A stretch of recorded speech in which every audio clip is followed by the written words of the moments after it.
Good evening to you. I'm Evan Watson. Welcome to The Story. I'm in for Pat Doris this week.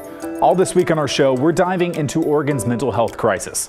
Last night, we introduced you to Hunter Graham. His son, Austin, in psychosis, killed his mother, Teresa, after Hunter and Teresa took every step they could to get him help. That story is one example of a system that's set up for something that tragic to happen. It's tonight's big story.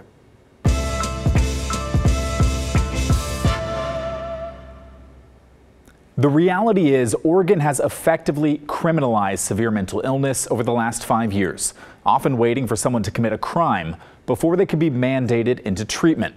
There are consequences for that.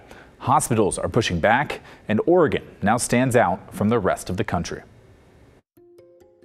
They've been abandoned by the state, and they've been forgotten about. In Oregon, there are two ways a person with severe mental illness can be compelled to get long-term care. The first is through a process called civil commitment. That's where a patient can be involuntarily treated if they're found to be dangerous to themselves or others. The second path is through the criminal justice system. Someone commits a crime, gets arrested, and is later transferred from a jail to the state hospital for mandatory treatment. The problem is the first one, the hospital route, has all but vanished. The system is failing to actually treat people within the non-criminal part of the system. Oregon used to balance the types of people who could get help, some from medical referrals, others from the criminal justice system. But people in jail with severe mental illness were waiting far too long for care. And now in Oregon, being accused of a crime is effectively the only way to get mandated treatment. In 2019, a judge ordered the Oregon Health Authority to comply with a federal order and take jailed patients to the state hospital within 7 days. OHA started prioritizing criminal justice cases. These types of cases jumped to record numbers. But there are only so many beds. The health authority all but stopped admitting people who hadn't committed a crime. The data showing civil commitment in Oregon is nearly extinct. Melissa Eckstein is president of the Unity Center for Behavioral Health, a go-to source for mental health treatment in Portland. She says they used to send 400 people a year to the state hospital. Now it's just a handful. Our treatment team is really put into a challenging situation because the things that they believe will help that person in having the most fulfilling life and being able to stay stable, they're not available to them. Is there an option that's not the Oregon State Hospital, somewhere else you can send these patients? Right now, there's really not. KGW has shared these stories. Eric Gardner is now homeless after he couldn't get care. Kenny Benton couldn't recognize his own illness, only getting treatment after threatening his mom with a knife. Brett Meister was committed 4 times, but failed to get help after each release. The result is, people cycle in and out of local hospitals without lasting help. Hospitals that aren't designed to treat people with severe mental illness. Taking up very vital, limited, community-based hospital beds. 4 of Oregon's largest hospital groups, Legacy, Providence, Peace Health, and St. Charles, sued the Oregon Health Authority, saying the state has failed to care for severely mentally ill people by neglecting civil commitments, instead warehousing people in acute care hospitals. A federal judge ruled against the hospital systems. They're now appealing that decision. And it feels like every month that passes, we're just getting further into a hole. Plus, Oregon increasingly stands alone. A study from the nonprofit Treatment Advocacy Center found Oregon uses just 7% of its mental health care beds for civil cases instead of criminal. That ranks last in the country out of any state that allows for civil commitment. You are essentially creating a system where the only time that people receive care, it's in the most expensive, costly, and least effective setting. Lisa Daly, executive director of the Treatment Advocacy Center, says we wouldn't tolerate this for any other type of health care. She asks, why should we with mental health? If you create a situation where a person is not going to be eligible to receive care unless they have gotten into the criminal justice system, you're creating a system where care is predicated on the idea that there has to be a victim.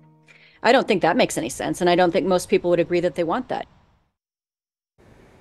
Families and medical leaders are upset at the way Oregon currently operates, but they're far from the only ones. I talked with Washington County District Attorney Kevin Barton about this. He says it's a failure that Oregon can't address serious mental health issues before a crime is committed. His perspective and frustration is worth your time. Oregon's civil commitment process, I believe, is broken, and it's widely recognized that the standard that needs to be met, the bar that has to be reached in order to civilly commit someone, is not appropriate. It's too high. It requires a level of what's called imminency of danger to yourself or someone else that is very difficult to reach. And as a result, our state essentially is robbing the system of the ability to civilly commit someone before a crime has happened, and instead the process waits for a crime to occur, and then the criminal justice system has to step in as the system of last resort, and that often is the only pathway someone has toward some level of mental health treatment.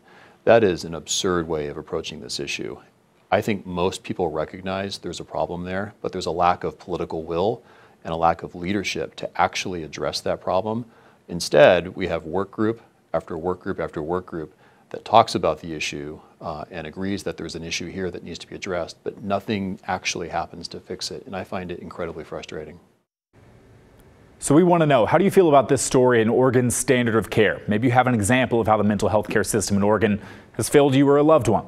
Let us know. Email the story at kgw.com or call and leave us a voicemail, 503-226-5090.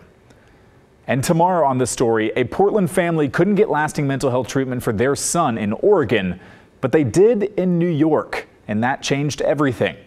How he got there is nearly unbelievable. Plus, a look at what's being done about Oregon's shortage of mental health beds and the high standards for involuntary care. Some solutions as well. Part 3 of my series this week, tomorrow night on The Story. Now let's get to some of your feedback following part 1 of the series last night. I introduced you to Hunter Graham, whose son Austin killed his mother Teresa mid-psychosis after his parents did everything they could to try and get Austin mental health care. Austin was resistant to voluntary treatment, and it took the murder of his own mother to get him forced care. One of the main themes in many of your comments was simply heartbreak. Deborah wrote to us, "The Graham family's story is devastating, shattering, and enraging. It was heartbreaking to hear Mr. Graham say that we failed spectacularly. Mr. Graham, you and your wife did not fail your son. The system failed your entire family in the most senseless, deeply misguided way. You are in my prayers." How about this comment from our YouTube page? "This story hurts my heart. I always was proud to live in Portland and that Oregon seemed so progressive in regards to the rights of people. I see Portland now and I can't go back. Oregon just is a sit back, watch and pray for rescue kind of place now. It's okay to care about people and their rights, but once those rights affect society like this, changes must be made." I just want to say thank you for bringing this to the light. It's unconscionable that we have to go through this, and they have to go through this. We need help. Here's another comment from YouTube. "Having been a mental health provider for 40 years, we must face the fact that our great experiment of deinstitutionalizing those with mental illness has failed miserably. We need to admit this in order to make a broad and sweeping systems change that will keep people safe." And we'll end on this from Marty. "Your story on mental health really brought home how important it is for all of us to get behind the upgrade in healthcare so desperately needed.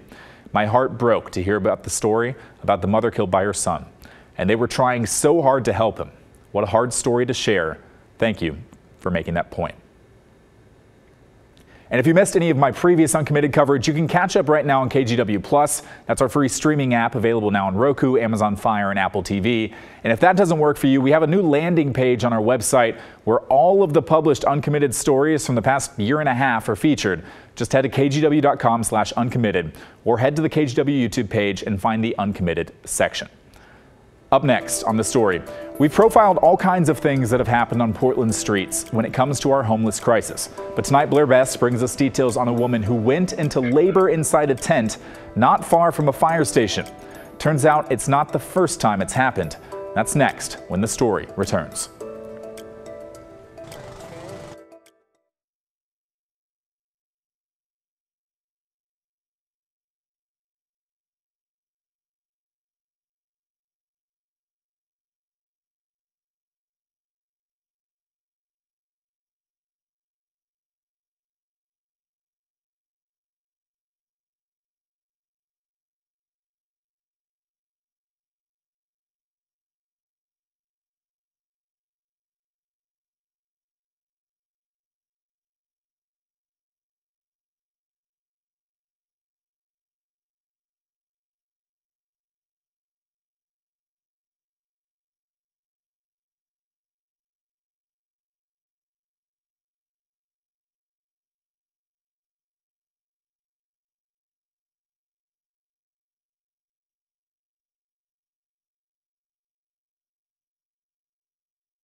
Next week, KGW and the Oregonian are hosting a debate between the two candidates for Multnomah County District Attorney.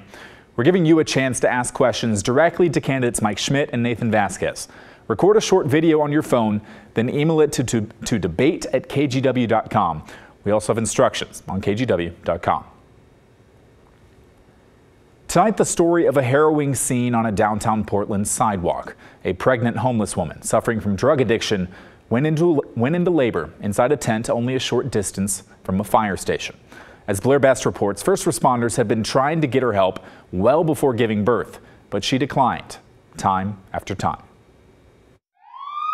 On board, I have a 29-year-old female patient who is 32 weeks pregnant. It was the early morning hours of April 10th. She has not had any prenatal consults.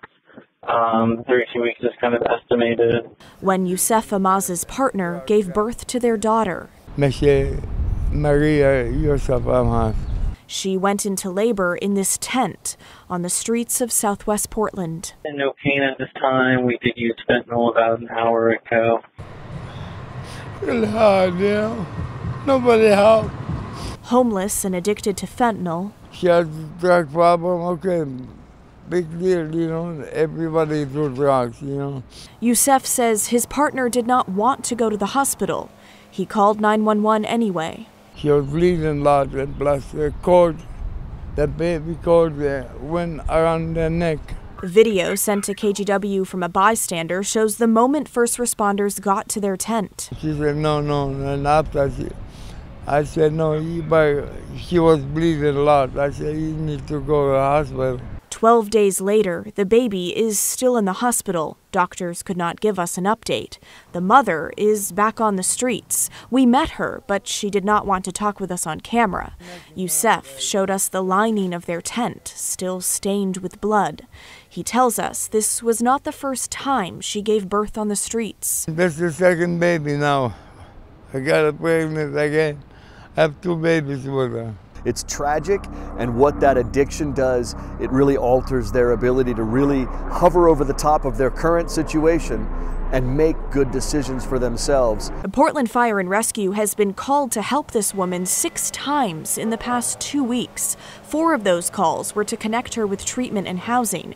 She took water and Narcan, but said no to services. Other times, they couldn't find her. We're working with her as best as possible and giving her every opportunity with every bit of assistance we can give her. It's a matter of how much assistance she wants to receive. Again, until they're ready, like we can want the program for them as much as possible, but until they're ready for the program, it's just waiting. Every system has failed her. Multnomah County Commissioner Sharon Myron, who learned about this from a witness to the labor, sees this as a painful example of what she believes is the county's inability to address this crisis during the 90-day fentanyl state of emergency that ends later this month. If a county emergency means anything, it should mean that we are able to help a pregnant woman living outside on the streets who is addicted to fentanyl giving birth in her tent. We need help. Lots of people here. We need help. We need place to stay. Now, this situation also caught the attention of Portland City Commissioner Rene Gonzalez. He took to social media saying that Portland's fentanyl crisis is not only jeopardizing public safety, but that it's harming the next generation of children and infants, all while putting an immense strain on the healthcare system as a whole. Evan. Yeah, Blair, do you know what's next for the baby and the mother? Is the mother just going to stay on the streets here? Well, Evan, it's really hard to tell at this point, but what we do know is that the woman is still in her tent, which I'll add, city camp removal crews recently posted for removal. First responders tell us that outreach workers have been trying to connect with her and that she is on a wait list for a tiny home. But I also want to add here that this situation is far more common than one might think. The woman staying in a tent right next to hers told us yesterday that she also gave birth on Portland streets. But as for this case of the woman we're talking about today, again, she was offered services numerous times, but she declined them. So it's tough. There's not much anyone can do until she's willing to accept those services. But in this case, it's not just about this woman. We're also talking about her child. It's dangerous for the child. And tomorrow we're sitting down with a doctor to talk about that piece of it. a similar thread to some of our other reporting this week. It's very difficult to force help on someone who doesn't want it, but that can lead to dangerous situations. Great reporting. Thank you, Blair. Staying on our homeless crisis for a moment, today Portland Mayor Ted Wheeler made the case for his camping ban ordinance ahead of what could become a hotly debated topic during the city council meeting tomorrow afternoon. You may remember that Wheeler's plan is a watered-down version of his original camping ban, which is tied up in court. This version includes penalties of a fine up to $100 and/or 7 days in jail. It was supposed to be discussed last week until Commissioner Rene Gonzalez floated his own proposal. That's gone through a number of changes since then, but penalties under Gonzalez's plan mirror the mayor's, a $100 fine and 7 days in jail. The main difference is who would set homeless policy. The mayor wants to keep that power with council, while Gonzalez initially wanted the mayor to have unilateral power. Now instead, according to Willamette Week, Gonzalez is pushing for a blanket camping ban, and then the mayor could create exceptions. Wheeler took aim at Gonzalez's proposal earlier today without explicitly calling out the commissioner. I'm not sure, frankly, that some of these proposals have been vetted with those who are responsible for implementing, prosecuting, or working with the people who are impacted by these ordinances. My ordinance includes diversion. So what we do is we offer carrots, and if the carrots are offered and rejected, then we still have the stick in terms of enforcement and the maintenance of our public right-of-ways. The dueling camping ban proposals are expected to be discussed during tomorrow's city council meeting. On the agenda for 4 p.m., you know we'll be watching. Up next on The Story, we're going back in time to 1937, the year Timberline Lodge was dedicated by President Franklin D. Roosevelt. We've uncovered audio of the president's speech on the slopes of Mount Hood in 1937, and we'll share it with you when The Story returns.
Timberline Lodge is now back open after a fire late last week.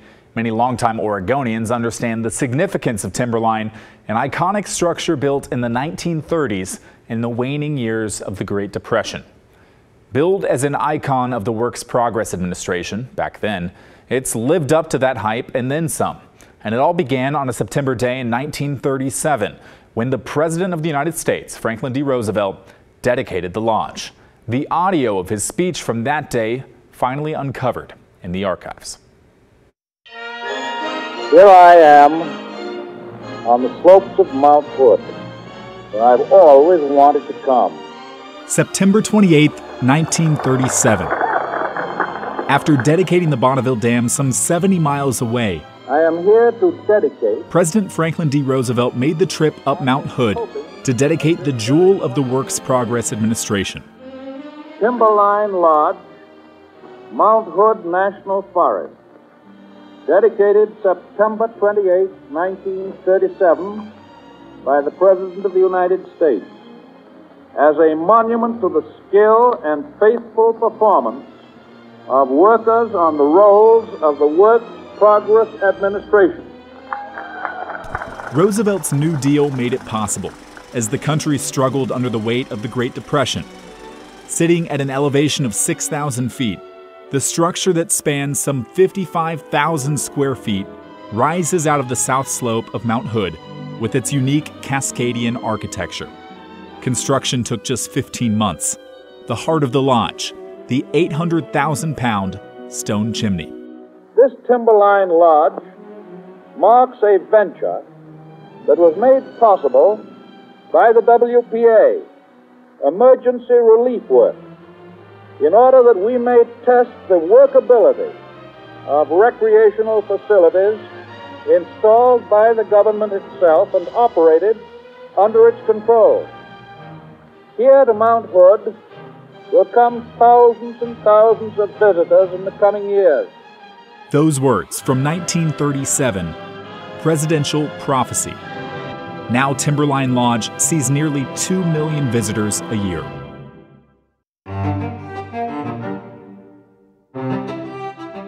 Timberline is just such a special place in the hearts of all Oregonians, I think. So many Oregonians go there for family vacations, for skiing, to see the beautiful Mount Hood, to experience, all that is Oregon, the greenness and the beauty of Oregon. Not just people from Oregon, but around the country and around the world. Those who follow us to Timberline Lodge on their holidays and vacations will represent the enjoyment of new opportunities for play in every season of the year. The size of the building, its architecture, and the outstanding art, and the furnishings, all of which were made for the lodge, are unparalleled anywhere.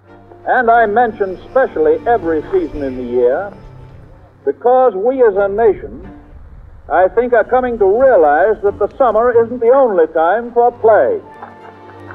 Timberline Lodge was declared a national landmark in December of 1977, 40 years after Roosevelt first stood on what is now Roosevelt Terrace to dedicate the wood, stone, and iron structure that Oregonians have enjoyed for almost a century. So I take very great pleasure in dedicating this new adjunct not only of national prosperity, but also as a place for generations of Americans to come in the days to come.